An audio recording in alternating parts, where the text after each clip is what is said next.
యాక్చువల్‌గా. అంటే మీ అభి అనే పేరు కన్నా కూడా అదిరే అభి అనే పేరే అలా క్లిక్ అయిపోయిందనమాట అవునవును. యాక్చువల్‌గా. యాక్చువల్‌గా అభినయ్ కృష్ణ. హ్మ్. బట్ అదిరే అభి అనేది అందరికి నోటెడ్ కాబట్టి యెస్. యెస్. జబర్దస్త్ ద్వారా వచ్చిన పేరది. యెస్. అంటే మీ అది పేరు కూడా కొంతమందికేంటంటే కొంతమందికి సెట్ అవుద్ది. కొంతమందికి సెట్ కాదు. మీకు పెట్టిన పేరు మాత్రం ఖచ్చితంగా రియల్ లైఫ్‌లో కూడా అదిరే అభి అన్నట్టు అదరగొడుతూ ముందుకెళ్తున్నారనమాట యాక్చువల్‌గా అక్కడి థాంక్ నుంచి యూ. వచ్చిన థాంక్ యూ. తర్వాత. Thank you so much. అయితే ఈ లాంగ్ జర్నీ అట్లా అంటే మీరొచ్చింది ఫస్ట్ వచ్చింది డాన్సర్ కింద. తర్వాత కామెడీ ట్రాక్ తీసుకున్నారు. అక్కడ కూడా సక్సెస్ అయ్యారు. అక్కడి నుంచి మళ్ళీ బయటకొచ్చి ఇప్పుడు ఒక పక్క డైరెక్షన్ చేస్తున్నారు. ఒక పక్క హీరోగా చేస్తున్నారు. అంటే ఇన్ని చేయడానికి మీకు బాగా పనికొచ్చిన ప్లాట్‌ఫార్మ్ అయితే ఒక 'జబర్దస్త్' అనే ప్లాట్‌ఫార్మ్ ఇచ్చింది కదా! సో, అంటే బేసిక్‌గా మనకి ఎలా ఉంటదంటే ఎవరైనా కూడా జీవితంలో ఎదగాలనే ఆలోచన ఉంటది కానీ, బట్ మనకు కంఫర్ట్ వచ్చినప్పుడు ఇంకా ఎదగాలి ఇవన్నీ పక్కెళ్ళిపోతాయి. అవును. ఈ రోజుకి చాలా బాగుంది కదా! మనకంటూ ఒక స్థాయి వచ్చేసింది. మనకంటూ ఒక స్టామినా ఉంది. మనకంటూ ఒక టీమ్ ఉంది. మనకంటూ ఒక పేరుంది. మనకంటూ డబ్బులొస్తున్నాయి అనేది ఉంటది. 100%. అక్కడి నుంచి బయటికెళ్ళాలనేది ఉండదు. బట్ కాకపోతే మీరు అంత ఫార్మ్‌లో ఉన్నప్పుడు, అంత పీక్‌లో ఉన్న 'జబర్దస్త్' అనే ఒక ప్రోగ్రామ్‌ని వదిలిపెట్టి బయటకు రావాలన్న ఆలోచన అసలు ఎందుకొచ్చింది? వచ్చిన తర్వాత మీ జర్నీ అంత స్మూత్‌గా ఉందా? ఆహ్, ఫస్ట్ క్వెషన్‌కి ఆన్సర్ చెప్పాలంటే మీరన్నట్టుగా లగ్జూరియస్ లైఫ్.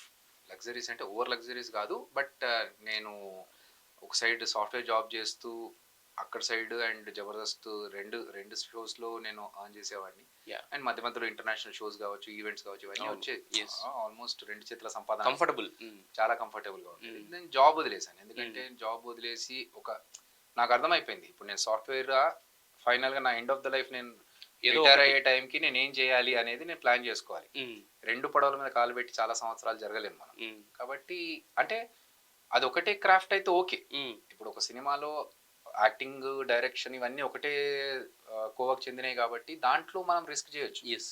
సాఫ్ట్‌వేర్ టోటల్‌గా డిఫరెంట్. నేను సినిమా టోటల్‌గా టోటల్ డిఫరెంట్. డిఫరెంట్. సో, అక్కడ మనకు స్టేటస్ కాల్స్, డెలివరబుల్స్, బిల్లింగ్స్ ఇయన్నీ అది వేరే.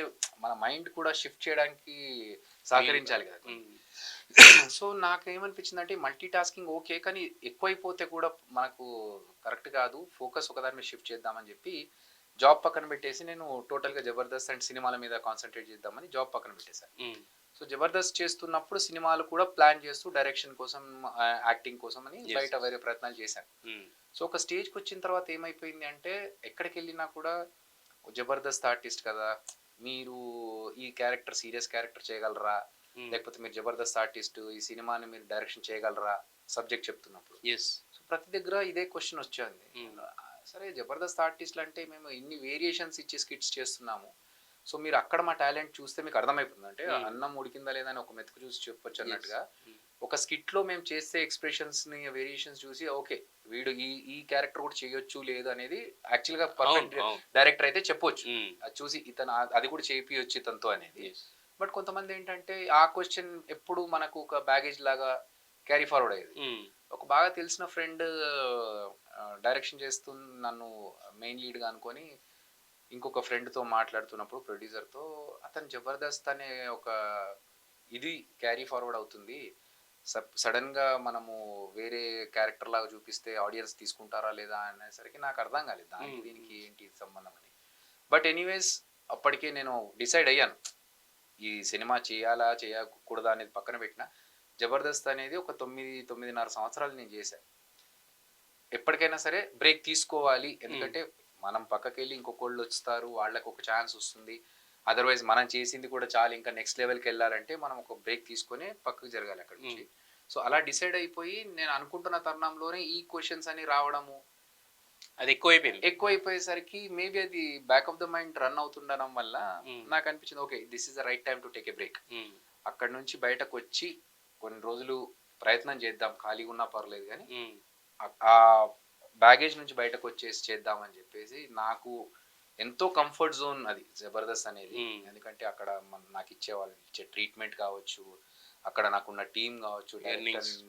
డైరెక్షన్ డిపార్ట్‌మెంట్స్ కావచ్చు, ఫైనాన్షియల్ ఇవన్నీ యాహ్! గావచ్చు, అన్నీ చాలా కంఫర్టబుల్‌గా ఉంది. అంటే ఒక మంచి లగ్జరియస్ కంఫర్ట్ లైఫ్ నుంచి హ్మ్. నేను బయటకొచ్చి రిస్క్ చేయాలనేది చాలా హ్మ్. Tough decision to make. ఎందుకంటే జాబ్ కూడా లేదు జాబ్ కాబట్టి. గూడా లేదు గాబట్టి. హ్మ్. కానీ హ్మ్. ఇప్పుడు చేయకపోతే ఇంకెప్పుడు చేయలేమనేది చేయలేం. నాకు ఒకటనిపించింది. హ్మ్. ఇంకొంచెం ఏజ్ అయిన తర్వాత చేయాలన్నా అప్పుడు మనం చేయలేము. అప్పుడు హ్మ్. హ్మ్. అన్నీ సర్కమ్‌స్టాన్సెస్ సహకరించవని జెప్పేసి ఏదైతే అయింది రిస్క్ చేద్దాం అని చెప్పేసి జబర్దస్త్ వదిలేసి బయటకు వచ్చి అక్కడి నుంచి మళ్ళీ స్టార్ట్ చేశాను. ఓకే. సో ఆ ప్రాసెస్ చేస్తూ చేస్తూ ఇప్పుడు డెఫినెట్గా కొన్ని హర్డిల్స్ ఉంటాయి. మనం అప్పుడున్నంత యూనో స్పెండ్ చేయాలన్నా ఏది చేయాలన్నా అప్పుడున్నంత ఈజీ గోయింగ్ ఉండదు. ఒకటికి 2 సార్లు ఆలోచించి ఏది చేయాలని ఎస్. అలా ఉంటాయి. అవన్నీ కొన్ని హర్డిల్స్ ఉన్నా కూడా ఇవన్నీ క్రాస్ చేస్తూ ముందుకెళ్తేనే కదా మనం సక్సెస్ చూస్తాం. అందుకనే I'm good. I'm taking those challenges and going forward. But చాలా కాలం అయిపోయింది కదా బయటకు వచ్చి కూడా. 3 years అయింది. 3 years అయింది. ఆల్మోస్ట్ జబర్దస్త్ నుంచి వచ్చి 3 years పైన అయిపోయింది కదా. మరి 3 yearsలో అంటే మీ దగ్గర నుంచి చూసుకుంటే ప్రొడక్ట్స్ అంటే సినిమా ఇండస్ట్రీలో ఏది కూడా ఒక రోజులో అయిపోదు. అవును. ఒక జాబ్ కాదు ఇది. వెళ్ళి పొద్దున్న వెళ్ళి ఇంటర్వ్యూ క్రాక్ చేసి సాయంత్రానికి ఆఫర్ లెటర్తో వచ్చేయడానికి మనం ఏం చేయాలన్నా ఒకళ్ళని ఒప్పించుకొని అదంతా తీసుకురావాలంటే చాలా టైం పడుతుంది. బట్ ఈ 3 yearsలో చూసుకుంటే కనుక ఇప్పుడు డెవిల్స్ చైర్ అనేది మా ముందుకు వచ్చింది కానీ బట్ ఇంకా any other update from you అనేది అంటే ఏం చేస్తారు ఈ 3 yearsలో? ఈ 3 yearsలో ఒక 2 సంవత్సరాలు మాత్రం బీభత్సమైన స్ట్రగుల్. ఒక వెబ్ సిరీస్ కోసమని ఆల్మోస్ట్ ఒక 6 to 8 months దాని రైటింగ్, బాంబే వెళ్ళి హిందీ వాళ్ళతో డిస్కషన్స్ ఇవన్నీ జరిగాయి.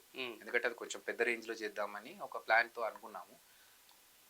మనకు ఏ బిజినెస్ అయినా వేరే బిజినెస్లో అట్లీస్ట్ దాని అవుట్పుట్ తెలుస్తుంది మనకు. ఇన్ని రోజులు చేసిన తర్వాత దాని అవుట్పుట్ తెలుస్తుంది. కానీ మన సినిమా ఇండస్ట్రీలో ఏంటి ప్రాబ్లం అంటే లాస్ట్ వరకు వచ్చి కూడా ఆగిపోయిన సందర్భాలు ఎంతో మందికి ఎన్నో సార్లు వచ్చింది. అంటే పాపం నాకు తెలిసిన వాళ్ళవే రేపు సినిమా ఓపెనింగ్ అన్న సందర్భాల్లో కూడా ఆగిపోయిన సిచ్యువేషన్స్ వస్తాయి. సో అలా ఈ 2 సంవత్సరాలు బ్యాక్ ఎండ్ చాలా వర్క్ చేసుకుంటూ నేను రాసుకున్న స్క్రిప్ట్స్ ప్రొడ్యూసర్స్ దగ్గరికి వెళ్ళి మాట్లాడడం, వాళ్ళు హీరోని మాట్లాడాలని ఆ టైం దాంట్లో స్పెండ్ చేస్తూ ఆ 2 years అయిపోయిన తర్వాత ఈ 1 year నుంచి మాత్రం నాకు ఒకటి అర్థమైపోయింది. ఓకే, మనం వెళ్తున్న దారి కొంచెం మార్చి చూసుకుంటే ఇంకేమైనా బెనిఫిట్స్ ఉంటుండొచ్చు, చూద్దాము, ఈ కొంచెం ట్రై చేసి చూద్దామని చెప్పి కొంచెం షిఫ్ట్ చేశాను. సో ఇప్పుడు డెవిల్స్ చైర్ కంటే ముందు నేను చేసింది ఏంటంటే చిరంజీవి అనే ఒక web original movie Rajasthan web movie ఆహాకి అది. సో ఆ మూవీని రాసుకొని డైరెక్షన్ చేసి షూటింగ్ కంప్లీట్ అయిపోయింది, పోస్ట్ ప్రొడక్షన్ లో ఉంది. సో పోస్ట్ ప్రొడక్షన్ లో ఉండి నా వర్క్ నేను ఏదైతే చేసి నా వర్క్ నేను చేయగలిగేంత వర్క్ చేసి మిగతాది ఏదైతే డిఐ పార్ట్ ఉంటుందో, సౌండ్ ఎఫెక్ట్స్ పార్ట్, ఎస్ఎఫ్ఐ మన విఎఫ్ఎక్స్ పార్ట్, లేకపోతే 5.1 ఇవన్నీ ఉంటాయి కదా, ఈ పార్ట్ కి నేను పర్టికులర్ గా అక్కడ డే అంతా ఉండి చేయాల్సిన అవసరం లేదు. అది ఎప్పుడు మనం అయిపోయిన తర్వాత వెళ్ళి చెక్ చేసుకోవడం, క్వాలిటీ చెక్ చేసుకోవడం. సో ఆ గ్యాప్ లో నేను చేసిన సినిమా డెవిల్స్ చైర్.